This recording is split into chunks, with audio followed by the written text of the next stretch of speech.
Hi, I'm Michael Carter, Chief Push-Up Officer at Push for Entrepreneurship, and I'm here with Bill Fella, PFE's trainer.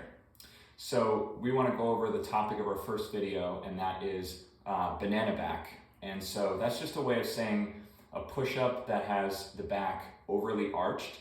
And I want to show you what that looks like when Mike does a push-up and why that's a problem. So Mike, go ahead and set up in a push-up. Okay, now really arch your back here. Okay, so you notice this big banana shape here? Do a few push-ups like that. So we're seeing that this is just kind of like stuck in this position here. Okay, relax. Now the reason why that's a problem is not only can it kind of create a loose core, but it can affect the way the shoulder blades move on the rib cage, and it can create a non-optimal environment for all of this to stabilize. So I want to break this down into 5 steps as a progression from simplest to hardest to build you back up to do your push-ups properly. So step 1, Mike is going to be on all fours the way he is now, hands under his shoulders, knees a little bit more forward under his hips.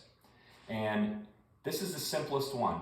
Can he, without moving his neck or his upper back, if you notice where my hand is, can he just rotate and hold that? That's the position we want on the push-up. Now go back the other way. And that's banana back. You see this curvature here? Do that a few times for me. So that's what we want. That's what we don't want. Do one more. That's what we want. That's what we don't want, okay? That's progression 1. Now progression 2, he's gonna go down on his elbows. Okay, stay on the knees. Scoot your knees back a little bit. Shift your weight a little bit forward. Okay, now in this position, we call it the knee plank. I'm just gonna move the camera a little bit so you can see what he's doing a little bit better. Scoot your knees back a little bit more. So in this position, there's a little bit of tension through the abdominals, okay? So there's a little more demand to control all this. In this position, without moving his upper back or his neck, where my hand is, can he just rotate this into proper position? So that's what we don't want, that's what we want. One more. That's banana back, and that's what we want, okay? Progression 3, if he can rotate that into proper position, so go ahead, that. Now, he's gonna get into full plank, okay? A push-up is a moving plank. So he's gonna get into full plank and make sure, drop your hips just a little bit.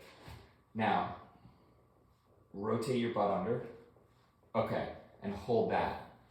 So that's abs on. Abs are on like crazy here. And that's progression number 3. If he can't do this, he shouldn't be able to do a full push-up. Now relax your knees. Okay.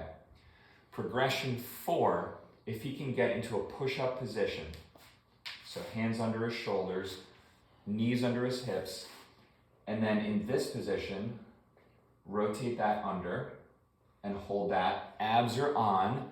Now go down really slowly and hold that position. Okay, pause.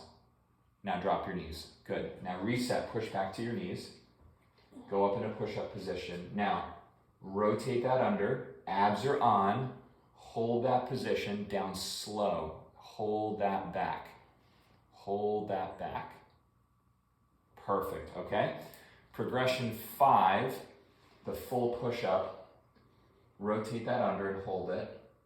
And if he can do step 4, he should be able to get down and up and do a full push-up and hold that. Go ahead.